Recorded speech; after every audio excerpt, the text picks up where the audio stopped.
Le 9 juin, comme tous les 5 ans, les Français se rendent aux urnes pour élire leurs futurs députés européens. À 19h, alors que les résultats de ce scrutin proportionnel à un tour sont peu à peu annoncés, révélant le Rassemblement national de Jordan Bardella comme largement en tête avec 31,4% des suffrages exprimés, la rumeur d'une annonce faite par le président Emmanuel Macron dans les prochaines heures se fait de plus en plus forte. À 21h, une allocution depuis le palais de l'Élysée confirme ces suspicions. Après avoir procédé aux consultations prévues à l'article 12 de notre Constitution, j'ai décidé de vous redonner le choix de notre avenir parlementaire par le vote. Je dissous donc ce soir l'Assemblée nationale. Alors depuis l'annonce de cette dissolution et des nouvelles élections législatives à venir, c'est tout le paysage politique français qui est en pleine mutation.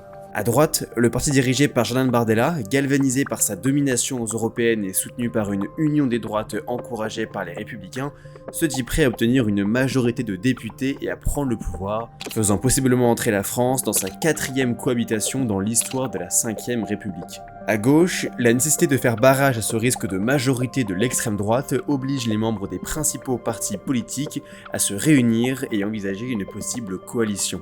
En quelques heures seulement, et sous l'impulsion du député insoumis François Ruffin, le nouveau Front Populaire est né, en référence au Front Populaire ayant gouverné la France de 1936 à 1938, et en quelques jours, un programme inédit, commun aux principaux partis de gauche, émerge. C'est donc avec ces 3 grandes entités que la campagne législative démarre durant 2 semaines environ, chacun recherchant le poste de Premier ministre tant convoité, permettant de faire drastiquement changer les orientations politiques de la France. Alors dans cette période politique inédite, l'une des plus folles de l'histoire de la 5e République, j'ai eu la chance de suivre sur le terrain Guillaume Garot, un député socialiste sortant et investi par ce nouveau Front Populaire. Avec lui, j'ai pu mieux comprendre comment s'organise une campagne électorale, surtout dans un laps de temps très court de 2 semaines, et recueillir ses ambitions ainsi que sa vision de sa situation politique actuelle. Malheureusement, les sondages avaient raison. Moi, j'y vois des ferments d'espoir pour la suite. Mais alors, comment en est-on arrivé là ? Vous l'avez sûrement vu passer, les élections européennes qui se sont tenues le 9 juin dernier, donc pour élire les députés français au Parlement européen pour une durée de 5 ans, ont laissé place à une très grande domination du parti d'extrême droite de Marine Le Pen et Jordan Bardella, le Rassemblement national, avec 31,4% des voix, couplé à une forte abstention de près de 49%. A noter également que ce résultat du Rassemblement national représente le double de celui de la majorité présidentielle, qui arrive en 2e position avec 14,6%. Même si cette tendance était annoncée depuis plusieurs semaines par de nombreux sondages, ce résultat a fait l'effet d'une onde de choc chez tous les partis politiques français, et notamment Renaissance, pour qui ce faible score révèle une incapacité de la majorité présidentielle à se dresser comme un rempart à la montée de l'extrême droite en France, en nette augmentation depuis de nombreuses années. Alors face à cette situation, et alors que les résultats finaux n'ont pas encore été officiellement annoncés, le président Emmanuel Macron a décidé d'utiliser l'article 12 de la Constitution pour engager la dissolution de l'Assemblée nationale et ainsi provoquer 2 nouvelles élections législatives, dont le premier tour se tient seulement 21 jours après l'annonce des résultats des européennes. Alors vous en doutez, c'est du jamais vu dans l'histoire de la politique moderne française, et ce qui n'était à la base que des élections supranationales est passé dans une toute autre dimension, correspondant beaucoup plus aux intérêts propres de la France. Car même si ce résultat autant en faveur du Rassemblement national est inédit dans l'histoire, il est important de noter que les élections des députés européens ont souvent été l'occasion pour l'extrême droite de réaliser des scores en décalage avec ceux réalisés à l'échelle nationale. En 2019 déjà, le Rassemblement national était parvenu à créer la surprise en arrivant en première position avec 23,34% des voix. Le parti nationaliste avait alors obtenu à l'époque 22 sièges au Parlement européen sur les 81 possibles. Mais aujourd'hui, d'autres phénomènes inquiètent. D'abord, et malgré de bons résultats aux élections européennes, le Front National, renommé ensuite Rassemblement National, a toujours été caractérisé par une incapacité à dépasser une sorte de plafond de verre, c'est-à-dire un certain score leur permettant d'avoir une véritable influence sur la politique intérieure et extérieure de la France. Avec ces récents très bons résultats aux élections européennes, couplés à une nette progression aux élections nationales, ce plafond de verre semble définitivement brisé. Également, avec ces élections, ce n'est pas seulement le Rassemblement national qui a connu une croissance forte, mais également d'autres partis politiques traditionnels, pourtant bien ancrés, qui ont connu une importante récession. Comme Europe Écologie Les Verts, qui après avoir cumulé 13,5% des suffrages en 2019, créant la surprise, ne ressort des élections européennes de 2024 qu'avec 5,5% des sièges, passant tout près de ne même pas obtenir de siège au Parlement. Ce soir, l'extrême droite sourit et l'écologie est en berne. Leur score est même similaire à celui du parti Reconquête, incarné alors par Éric Zemmour et Marion Maréchal, connu pour avoir des positions très à droite, voire plus assumées que celles du Rassemblement national. Alors même si ces élections, du fait de la forte abstention et de l'échelle tout de même différente, ne sont pas véritablement représentatives de la véritable opinion que se font les citoyens sur la conduite des affaires nationales, pour Emmanuel Macron et son gouvernement, le message est clair. Ils ne sont plus aussi légitimes qu'avant aux yeux des Français et ne parviennent pas à faire consensus, notamment dans leur lutte contre l'extrême droite. Certains même reprochent à Emmanuel Macron de surreprésenter le parti de Jordan Bardella et de Marine Le Pen et d'aider à sa progression, notamment en organisant plus de débats avec eux qu'avec les autres partis par exemple. Je voudrais commencer par vous dire que j'ai hésité à venir ce soir. Et je crois que ce qui s'est passé est en réalité le signe d'une crise démocratique assez profonde. Qu'est-ce qui permet d'organiser la confrontation entre ces deux personnes? Alors face à ce paysage politique morcelé, en proie à une montée inédite de l'extrême droite en France comme en Europe, une opportunité va être prise par le député de la Somme, François Ruffin. Il reste que la gauche pour pouvoir faire front au Rassemblement national. Il nous faut une gauche unie, il faut arrêter les conneries. J'en appelle dès ce soir Marine Tondelier, Olivier Faure, Fabien Roussel, Emmanuel Bompard, pour qu'on se range derrière une barrière commune, une barrière Front populaire. Alors concrètement, c'est quoi ce nouveau Front populaire? Un nom déjà qui n'est pas choisi au hasard. Le terme Front populaire fait référence à la coalition de gauche formée pour les élections législatives de 1936 et réunissant le Parti radical, la section française de l'Internationale ouvrière et le Parti communiste. Et ce qu'il faut savoir, c'est que la nécessité d'un regroupement entre ces partis aux divergences pourtant fortes résulte du contexte politique de l'époque. En effet, le 6 février 1934, une journée d'émeutes secoue Paris, notamment menée par des ligues d'extrême droite comme Action française ou Jeunesse patriote. Ainsi donc, ce que les partis de gauche considèrent comme un danger fasciste entraîne la décision rapide d'une union sans précédent. Le 3 mai, le Front populaire remporte les élections législatives et prend le contrôle du pays, la 4ème République étant un régime parlementaire fortement dominé par les députés de l'Assemblée nationale. Cette victoire représente un choc, à la fois pour une grande partie de la bourgeoisie, qui y voit une menace pour ses droits et pour l'ordre établi, mais aussi pour les travailleurs et ouvriers de tout le pays, soutenant la coalition par un large mouvement de grève dans les usines en mai et juin 1936. Ce soutien inattendu et cette émulation partout dans le pays encourage les dirigeants successifs, notamment le socialiste Léon Blum, à négocier l'instauration d'importantes réformes sociales, comme la réduction du temps de travail à 40 heures par semaine ou la création de 2 semaines de congés payés pour tous et pour la première fois de l'histoire.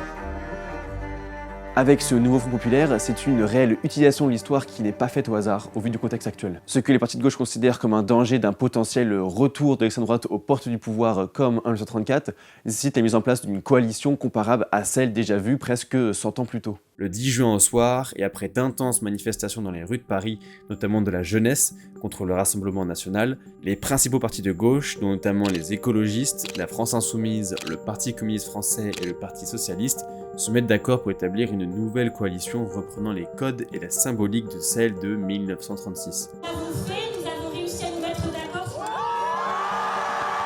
En face et en réponse à cette union de la gauche, la droite connaît également une restructuration pour le moins inattendue. Vous avez sûrement dû en entendre parler, Éric Ciotti, président du parti de droite historique Les Républicains, a décidé le 11 juin 2024 de s'allier avec le Rassemblement national de Jordan Bardella. Une alliance avec qui, nous le faisons. Éric Ciotti? Une alliance avec Marine Le Pen, clairement, c'est ce que vous nous annoncez? Une alliance avec le Rassemblement national. Tout cela dans un objectif de former ce qu'ils appellent une union des droites capable de faire barrage à la fois à la gauche mais également à la majorité présidentielle. Alors cette décision évidemment elle a fait extrêmement débat en interne, certains cadres du LR ayant même expressément refusé de prendre acte de cette décision. S'il faut le déloger même physiquement, nous ne pas le faire. Et je pense même qu'il n'a depuis tout à l'heure plus de légitimité. On appellera Jordan Bardella pour le sortir de son bureau. C'est donc dans ce contexte politique extrêmement incertain et instable, vous l'avez vu, que l'ensemble des candidats se lancent en campagne et seulement pour une durée de 2 semaines, ce qui est assez inédit. Et c'est donc aussi le cas de Guillaume Garot, un député socialiste sortant de la première circonscription de la Mayenne depuis 2007, un département fortement caractérisé par sa ruralité,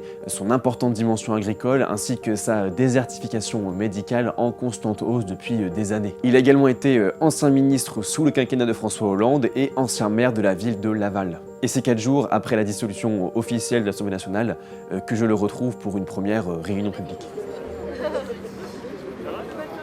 Là, je vais me rendre à une réunion assez informelle, assez imprévue au vu du contexte de Guillaume Garot, donc qui l'organise avec quelques-uns de ses collaborateurs, mais aussi toutes les personnes qui veulent l'aider pour cette campagne. Et donc c'est une réunion qui a permis justement de mettre en place les premiers préparatifs, de commencer à s'organiser pour cette campagne express qui dure jusqu'au 30 juin.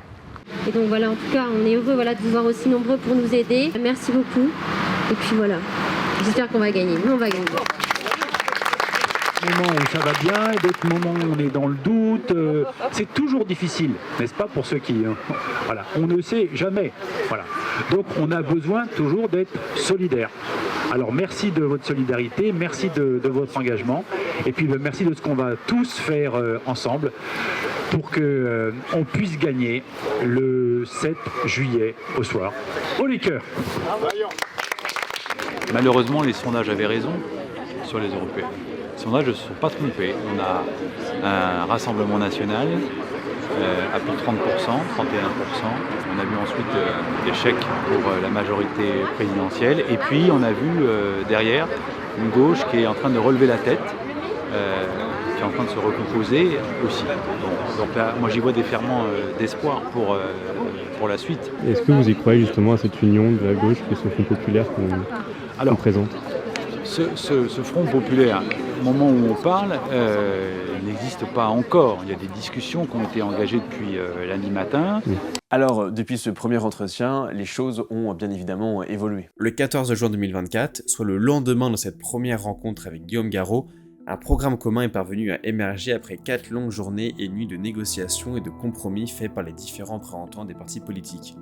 Et ce qui est intéressant dans ce programme, disponible librement sur internet, c'est la manière dont il est construit. S'il est élu, ce nouveau Front populaire se donne d'abord 15 jours pour adopter ce qu'il considère comme 20 mesures de rupture avec la politique menée par le gouvernement en place. Parmi les plus notables, on peut noter la volonté d'abroger de nombreuses réformes, parfois controversées et prises par le gouvernement d'Emmanuel Macron, comme la réforme des retraites, ainsi que les réformes de l'assurance chômage, le passage du SMIC à 1 600 € net par mois, le blocage des prix des produits de première nécessité, ainsi que du carburant et de l'énergie, ou encore le renforcement des services publics. Les partis de gauche se sont mis d'accord pour s'investir plus clairement dans les conflits qui touchent actuellement le monde, en renforçant par exemple l'aide faite à l'Ukraine contre la Russie, ou concernant le conflit Israël-Hamas, en demandant à la fois la libération des otages détenus depuis les massacres terroristes du Hamas, la reconnaissance de l'État de Palestine aux côtés de l'État d'Israël, et un cessez-le-feu immédiat à Gaza.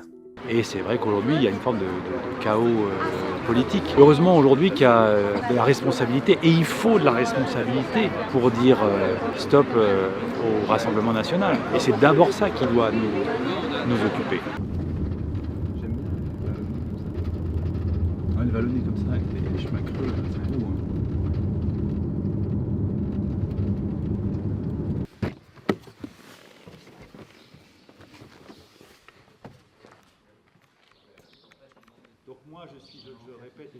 Alors un point d'honneur qu'a Guillaume Garot, donc le député sortant, dans chacune de ses campagnes électorales, c'est d'aller à la rencontre des gens, d'aller au contact de ses électeurs, de sa circonscription, pour justement d'abord rencontrer ces personnes, mais aussi également recueillir leurs questionnements, leurs interrogations, aussi leurs plaintes, enfin tout ce qui peut constituer finalement le résultat d'un vote. À un moment donné, si jamais on prend des postes à responsabilité, qu'on accepte les voix des électeurs, on doit en être digne et arrêter de se cracher dessus comme des branquignoles. Sans doute qu'on a une part de responsabilité dans le fait qu'aujourd'hui, on a un RN à 30%. Il y a des choses qu'on n'a pas vues ou pas bien faites. C'est clair, je crois. On a l'impression que c'est des planètes différentes. Voilà. On est sur des planètes totalement différentes. Mais alors pourquoi Guillaume Garot a-t-il choisi ce rôle de député qu'il a maintenant depuis 2007 ? Parce qu'on est utile aussi lorsqu'on est député. J'ai eu la chance, l'honneur, d'occuper des responsabilités dans un gouvernement. J'ai eu le grand plaisir d'être maire de Laval. Et être député, c'est être utile à mon département, aux habitants de mon département. Quand je me bats avec d'autres et avec des députés de toutes couleurs politiques contre la désertification médicale, je suis utile à mon pays et je suis utile, bien sûr, aux Mayennais. Lorsque je me bats sur le pouvoir d'achat, c'est la même chose. Lorsque je me bats pour l'éducation, pour l'hôpital public, bien sûr, qu'on est utile comme député. Mais il faut d'abord être sur le terrain. Il faut d'abord être un député ancré, investi, à l'écoute. C'est ce que je me suis toujours employé à faire depuis plusieurs années maintenant.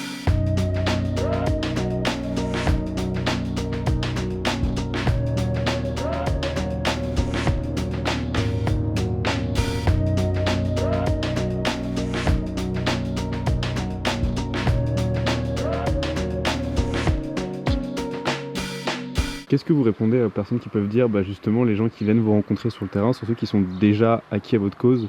Je crois pas du tout. Je crois pas du tout que les gens qui viennent à nos points rencontres, à nos réunions publiques, sont des gens convaincus. Bien sûr, il y en a, et tant mieux.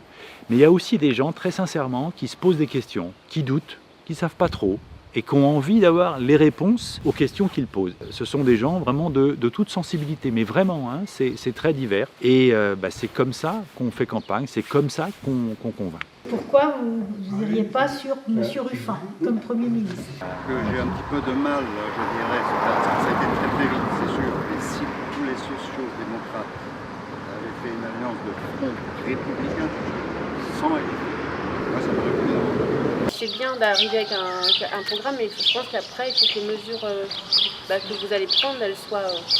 faut que ça avance, quoi. Et en 2027, il faut vraiment que ça avance, quoi. Enfin, vous voyez ce que je veux dire? On pose problème un peu, c'est quand même, on est entre le LFI et puis moi, il y a des choses qui ne sont pas claires pour moi. Mais alors... Vous dites que vous voulez apaiser, mais il y a quand même des extrémistes. Non, mais il y a... Alors évidemment, un sujet qui revient très souvent dans les nombreuses craintes exprimées à Guillaume Garot durant sa rencontre correspond évidemment à ce chamboulement de l'échiquier politique qui a eu lieu ces derniers jours et qui continue encore aujourd'hui, à la fois à gauche comme à droite. Également, un autre sujet qui revient très souvent, c'est sur le Premier ministre. Quel Premier ministre? Comment sera-t-il choisi? De quel bord politique sera-t-il?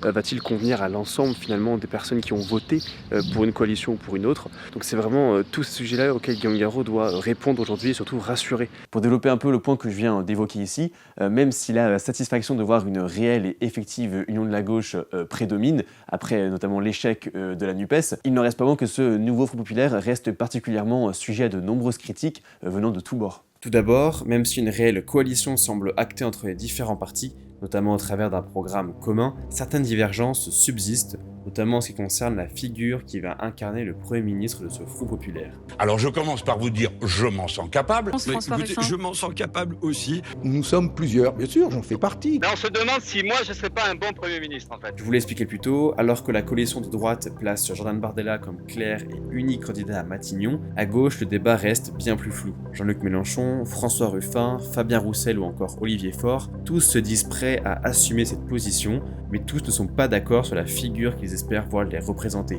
forçant les candidats députés à eux-mêmes prendre position, comme Guillaume Garot. Mélenchon n'est pas fait pour ça. Voilà, c'est pas lui. En tout cas, je ne suis pas d'accord. En effet, dans ce débat, mais aussi dans de nombreux autres au sein du Front populaire, la France insoumise fait parfois figure de maillon faible, et ce pour plusieurs raisons. D'abord, elle est reprochée de choisir comme candidat pour les postes de députés des différentes circonscriptions des profils à l'exemplarité contestée. C'est notamment le cas de Raphaël Arnaud, candidat insoumis du Front populaire dans la première circonscription du Vaucluse, et fiché S pour son appartenance à la Jeune Garde, un mouvement antifasciste d'ultra-gauche connu notamment pour des actions violentes. C'est aussi le cas de l'ancien député sortant Adrien Quatennens, qui a été contraint de renoncer à sa candidature dans le Nord, condamné à 4 mois de prison avec sursis pour violence conjugale. Il avait tout de même été investi sous les couleurs insoumises, ce qui a provoqué une indignation de la part des autres partis de la coalition. Par conséquent, je renonce à ma candidature aux élections législatives des 30 juin et 7 juillet prochains. Alors sur Quatennens, on a, nous, les autres formations de gauche, on fait une pression de dingue pour qu'il puisse il se retire.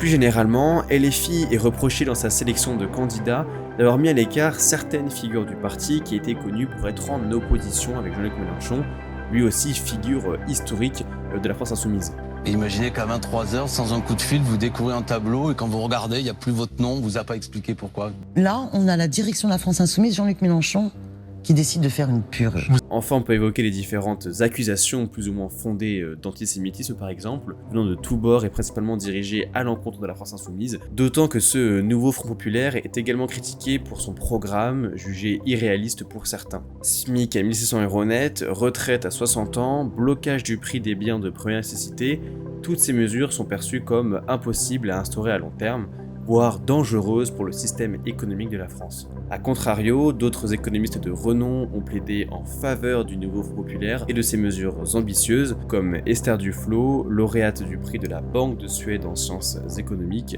Michael Zemmour ou encore Thomas Piketty et Julia Cagé.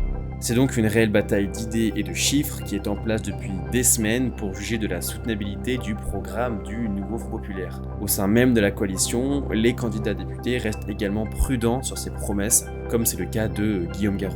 Il y a d'autres points sur les questions économiques et sociales où on prend des engagements qui sont ambitieux. Par exemple, le SMIC augmenté. Par exemple, des pensions de retraite très valorisées. Très bien, mais il faut que ce soit soutenable. Ça veut dire que les entreprises puissent absorber tout ça. Parce que c'est un coût en plus. Alors cette coalition va-t-elle réussir à tenir à long terme malgré ces divergences fortes et obtenir à court terme des scores permettant de faire changer la donne dans ces élections ou connaître le même sort que la NUPES quelques mois plus tôt? Chaque élection est différente. C'est-à-dire que on n'est pas dans la même ambiance, on n'est pas dans la même campagne en 2024 qu'on ne l'était en 2022. Ces élections-là, elles sont très politiques. Il faut choisir un avenir pour le pays. Et puis, il faut montrer qu'un autre chemin, une autre voie est possible, une autre politique. Et c'est ce que j'essaye de montrer dans cette élection, qu'il y a un autre chemin d'espérance avec des réponses à la souffrance sociale dans le pays et qu'on est capable, avec réalisme, de porter tout ça. On est le dimanche 30 juin, il est 19h55 et je me rends à une réunion publique organisée par Guillaume Garot pour découvrir les résultats de ce premier tour des élections législatives. C'est donc le moment de découvrir si cette campagne express menée durant 2 semaines environ a porté ses fruits et si les résultats sont convaincants pour Guillaume Garot, le député sortant, mais également pour tous les bénévoles et les membres du parti qui ont participé. Des morts de plaine, pas de militants et même pas de Premier ministre.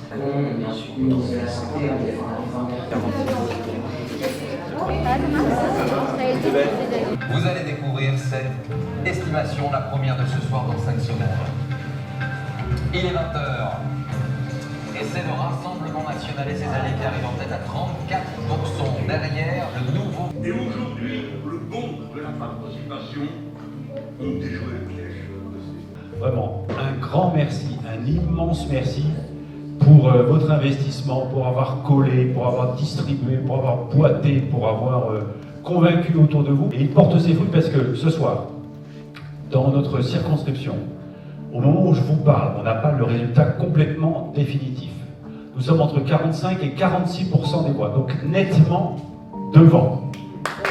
Et ce que je veux vous dire sur le pays, sur ses valeurs,